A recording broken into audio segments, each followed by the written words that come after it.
Hello everybody, I'm Tom and you are watching me play Baldur's Gate 3. Specifically, my class guides video. Today, we're going to go over a second ranger build. Specifically, it is the dual wielding ranger build.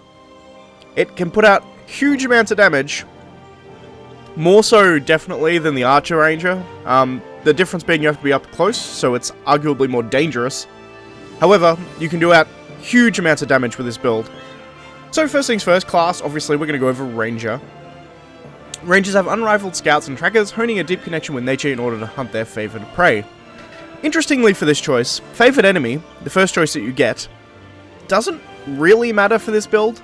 The one thing I will note is Ranger Knight. There is a variation of this build. I build around dexterity, however you could do this build with strength instead, and just go down and pretty much no dexterity, put up your strength a bunch.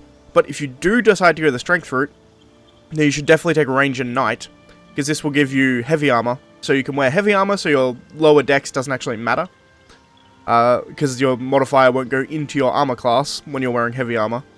So if you want to do a strength build with the same idea, but do it with strength rather than dexterity, then Ranger Knight is the way to go.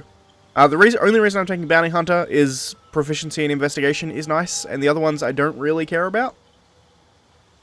But honestly, favoured enemy doesn't really matter with this build. Next, Natural Explorer. Choose whatever you want from Wasteland Wanderer, either cold, fire, or poison. My suggestion would be fire, because it tends to be the most common element that you're going to run into. Lots of things set things on fire. And as for your class features, you get proficiency in strength saving throws, dexterity saving throws, light armor, medium armor, shields, simple weapons, and martial weapons. So, by default, everything except heavy armor. So, if you take Ranger Knight, that also gives you heavy armor. So, you have literally proficiency in everything. So, that is an option if you want to go a strength build rather than a dexterity build. But with a dexterity build, you really don't need this heavy armor proficiency, so you can ignore it. As for my race choice, I've gone with the Strong Heart Halfling, which gives +2 into dexterity and +1 into constitution. We also get resistance to poison, which, comboing with Wasteland Wanderer, it means we have resistance to 2 different types of element, which is kind of insane. It just makes you very, very tanky. But other race choices that are good here, anything that gives you dexterity. So Drow are quite good, they give you dexterity and charisma. Half-Elf are pretty much the best class in the game because you can choose anything you want. You get +2 into dexterity and then +1 into 2 other skills, so it's fantastic. Human gives you +1 into everything, so it's also a good choice. Elf, also pretty good, +2 dexterity, and you get +1 into either intelligence or wisdom. The wisdom is probably better here, but honestly it doesn't actually matter too much. It's worth noting here that, yes, wisdom is the spell attack bonus that you use when you're casting spells with a ranger, but the spells we're casting don't actually really rely on your spellcasting modifier. So wisdom is far less useful on this build than your average ranger build. Hence, we've picked the Strong Halfling, because we need the dexterity, but we don't really care about wisdom, so we're going to grab this constitution instead, because constitution is still somewhat important. Right, so for abilities, this is the stat distribution I have set up currently. You have tanked strength down to 9, really 8, I mean, doesn't really make a whole lot of difference here, but we have 1 extra point, so we'll put it into strength. Dexterity at 16, that's important, so you get this +3. Constitution at 14, so you can get this +2. The reason this constitution is important is because if you are concentrating on a spell and someone attacks you, you have to make a constitution saving throw to see if you keep concentration. And this build relies heavily on Hunter's Mark, which is a concentration spell, so you want to have this constitution up relatively high. Intelligence, we've got 8. Intelligence really doesn't matter for this build whatsoever. Wisdom we have at 14. I did say that wisdom isn't entirely important for this build, which is true, so you could actually make this lower. You could make the argument for 10 or 12. The reason I'm keeping it at 14 is just for versatility, in case in early access, not useful really at all. However, when the full game releases, you're still probably going to want some versatility of being able to cast some of those spells that you get later on. So it's good to have at least something in your wisdom. And charisma 14, I always like having charisma at least 14, just because your main character is usually going to be doing talking, so I like having this charisma. But that's actually it for character creation, so we can go on to level 1. Alright everybody, and for level 2, first thing you're going to get is your class passive. 2 weapon fighting, obviously what we're going to go for. This is a dual wield build, so we're going to get 2 weapon fighting. When you attack with 2 weapons, you can add your ability modifier to the damage of the offhand attack. So that just means we do more damage, essentially we do plus 3 damage to anything we do with our offhand, which is fantastic. It's just more damage. More damage is good. We also get 2 spells. First ones we want is definitely Hunter's Mark. You mark a creature as your quarry to deal an additional 1d6 piercing damage whenever you hit them with an attack. This is a fantastic spell. You pretty much always want this up, because it just does a lot of damage. It's also a bonus action to cast, which is great. Secondarily, we have Jump Spell. This will triple your jumping distance. The benefit of this is it allows you to get around the battlefield very, very easily. It lasts for 10 turns, which is a really long time. You have to cast it as an action, which is a shame, but for 10 turns you can jump 3 times your distance, and jumping is a bonus action, so you can close distance very, very quickly with the jump spell. It's very, very useful to have. But relatively simple level up other than that. It's just from 1 to 2, 2 weapon fighting, Hunter's Mark, definitely, and jump would be my suggestion for your second spell. Alright everybody, so for level 3, we're going to level up, we get an extra spell slot, which is nice. We're going to take this Hunter subclass, which gives us a choice of 3 Hunter's Prey. Boardbreaker, not a horrible choice. You target 2 creatures standing close to each other, attacking them in quick succession. So if you're like in the middle of things, which you often are as this build, you can hit 2 enemies rather than 1, which is nice. Giant Killer, not a whole lot of uses, particularly in the early access. It may become more useful later on, but Colossus Slayer is what we want. An additional 1d8 if the target is below its maximum hit points. So that's fantastic. It's just an additional d8 damage, always good. So Colossus Slayer is what we're going to pick here. As for spells, it's a toss-up here, perfectly honest. I would say either Cure Wounds or Longstrider. The only reason I'm picking Cure Wounds here is because I'm having Gale in my party, and Gale has Longstrider, so he can cast it on me. Being a halfling, only have 25 feet of movement, so Longstrider giving yourself an extra 10 feet of movement, putting it up to 35, makes you far more viable. You notice here it says -1 turns. What this means, if it has a little -1 written on it currently, it's a bit buggy, I don't think it's what's supposed to mean. But it means that it's permanent, so it's until you rest. When you take a rest, it will disappear, but until then, you can just have it on permanently. And it doesn't take concentration, so it's a very, very good spell. However, as I said, Gale has Longstrider for me, so I can cast it on my main character with Gale.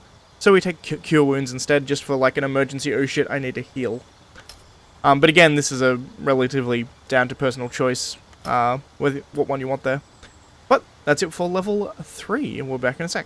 Alright everybody, so I've separated myself in this video compared to what I normally do. I don't usually go all the way to level 4, because there's usually a couple of feat choices that I suggest. This build doesn't, so I've actually taken the build all the way to level 4 to show you the one and only feat that you need, which is Dual Wielder. You gain +1 bonus to your armor class while you're wielding a melee weapon in each hand, and you can use 2 weapon fighting even if your weapons aren't light. That's huge. So effectively this means that we can now move on to dual wielding rapiers, which are D8 weapons rather than D6 weapons. Makes a huge difference. Alright, sweet. So, not very long, but very important dual wielder feat. Next we're going to move on to equipment. Alright everybody, and we're back. So for equipment, interesting choices here. Notably, when you're leveling up, you're going to have different equipment to when you finish this off at level 4. Once you reach level 4, this build gets markedly better simply because you can get better weapons. But first things first, poisons are very useful here. Adding additional poison damage to your weapons is very good. Also, in counting with that, we have candles. Candles are useful because, if we drop this item, when it's on the ground here, it is a source of fire, so you can actually dip your weapon in it. I currently don't have a weapon equipped because of like that. So you can dip your weapon in it. So you can actually carry around a source of fire to dip your weapon in, which is quite useful. But beyond that, I hit the wrong button. Beyond that, you have ways to poison your weapon to add poison damage. You have ways to light your weapon on fire to add fire damage. So you're just doing additional damage however you can. These poisons do additional 1d4. This is Whiffin Poison. It is very, very good. There's only 2 of them you can get in the entirety of the game. But it does 7d6 additional poison damage, which is huge. That's enormous amounts of damage. Granted, it only works for, I think, 1 attack afterwards. So it's a burst damage type deal. And if you light your weapons on fire, they do an additional d4 fire damage. As for potions, potions of speed are amazing. They allow you to attack even more, which is just outrageous. So, when you first start the game, you'll start with a short sword, which is a useful weapon to have because it is a finesse weapon, so it'll go off your dexterity. As soon as you're able, the first weapon you're likely going to get is a dagger, so you have a dagger in your second hand and a short sword in your first hand. As you progress a bit further in the game, you're likely going to get yourself a second short sword, which means daggers are kind of out. You no longer really need them, because strictly speaking, a 1d4 is always going to be worse than a 1d6, and you can use two short swords just as easily as daggers. I would say you can swap them for flavor, but not really, because honestly short swords are just better. But going into that, you can use scimitars, which mathematically are identical to short swords in every way. They do 1d6 slashing damage, they give you the slash ability, which is a little bit of additional bleeding damage. So they're exactly the same, they just look a bit different.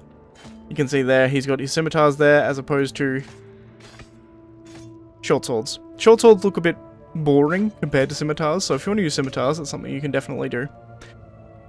As for bows, you have a short bow. You start the game with a short bow. Keep that short bow as long as you can until you can get a long bow. Long bows you can get relatively early in the game. They'll drop off enemies, you can get them off early merchants.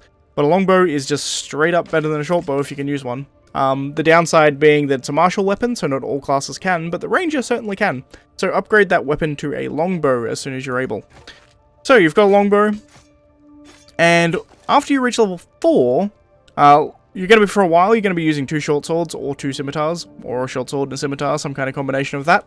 But once you reach level 4 and you can take your perk, which we just went over, you can then use any weapon two-handed, or dual wield any weapon. So, we get a rapier, specifically, 2 rapiers are really good here. A rapier plus 1, you can get, there's only one of them in the game. If you could get 2, then I would suggest having 2 rapier plus 1s. But there's only one in the game, and it comes from this merchant right here, Roa Moonglow. She's in the Goblin Camp. Specifically, you come in the entrance of the Goblin Camp, you walk down here, and you just go to the left, and she's just standing right there. Priestess Gut is right here. So you come in through the front door this way. Priestess Gut's here, you just take a left up these stairs, and she's standing right here. But she will sell you a Rapier plus 1, which is a very, very good weapon for this build. So you're doing 1d8 plus 1 damage, plus your dexterity modifier of 3, and then you're doing that with your second weapon as well, so you're doing a lot of damage here. As for armor, Githyanki Halfplate, it looks horrible on smaller races, I must say. So you may want to spend some money and buy the plus 1 scale mail, because that is the same armor, but it looks a bit better. Having said that, if you're not worried about how you look, then this is currently the best armor you can get in the game. It is worth noting when the full game releases, this build will be better with light armor, and if you want to use strength-based weapons rather than dexterity-based weapons, it's better with heavy armor. But as it stands in the early access, this is the best armor you can get in the game. 15 plus 2 for an AC of 17. Our AC is technically 18. There's a bug right now that's not working, but because of our perk, we're actually at 18 AC, which is incredible. The Gloves of Power are amazing. As long as you have the Mark of the Absolute, so you go to talk to Priestess Gut and get branded, you give any enemy you hit a chance to inflict Bane, which is fantastic. They get a D4 penalty to all their attack rolls and saving throws, which is just fantastic. And finally we have Crusher's Ring, which gives us an additional 10 feet of speed, which pushes up to 25 feet of speed.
Now, the last thing I want to go over here is party composition, because this build is good, but gets better when you...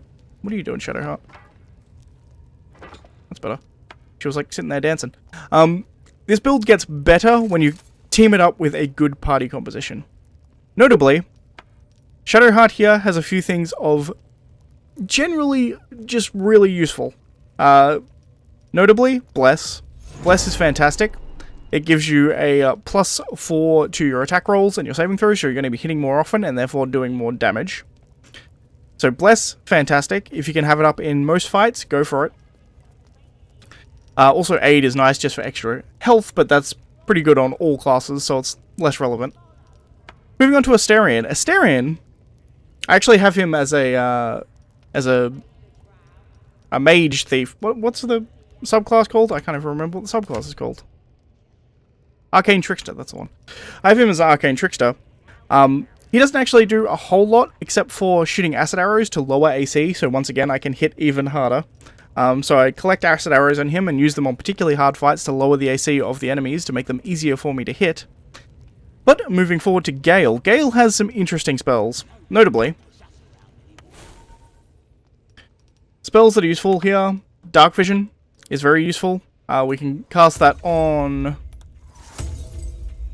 my character here, because my character by default does not have Dark Vision. Currently it doesn't update. Like, it says I have Dark Vision, but it doesn't, like, light up the area, so they haven't fixed that yet. But as far as the game is concerned, I can see in the dark, even if it doesn't update visually. Other spells that he has that are incredibly helpful is we get rid of Dark Vision, we have Long Strider. Level 2 is pointless, but level 1 Long Strider. Once again, this is something that you can cast once, and it will just last until I take a long rest. So both Dark Vision and this last until you take a long rest. Doesn't take concentration. They're fantastic spells. So my movement is now 45 feet per round of combat, which is insane. You can go huge distances with this. It's absolutely fantastic. And that's about it. There's a few other things that he has that are monumentally useful, like Detect Thoughts, so you can do stuff in conversations, but that's less to do with this build specifically and more just a great spell to have. Detect Thoughts is awesome, you should get it.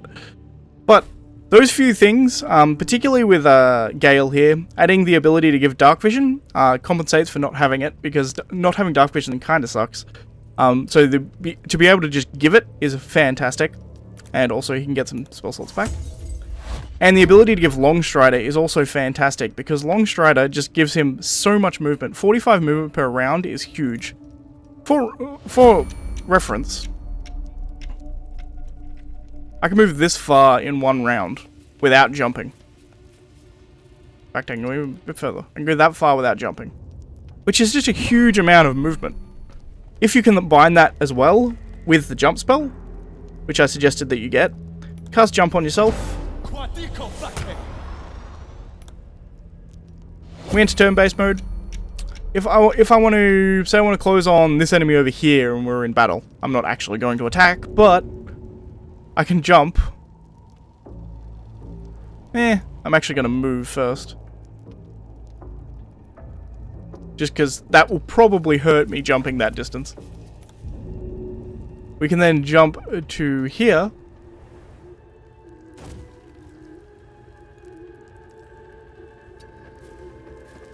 And nearly make it there. In this case, we could make it to Priestess Scout, we couldn't make it to her. But even still, that's from all the way up here, we can make it all the way down to here in one turn of movement. It's huge amounts of movement, it's great. Also, because we have such a high dexterity, even if you can't quite make it to your enemies, ranged attacks still do a fair amount of damage. So you haven't nerfed your range damage, just, like, you're not forcing yourself into melee damage, you can use range damage as well. It's just your melee damage will do more. And you combine that with Hunter's Mark, so you're doing an additional D6, Colossus Slayer, so you're doing an additional D8. You end up doing lots and lots of damage. It's fantastic. But that's pretty much it for the build. If you like this video, please leave a like. If you're not subscribed, please consider subscribing. And as always, thank you for watching, and I'll see you next time.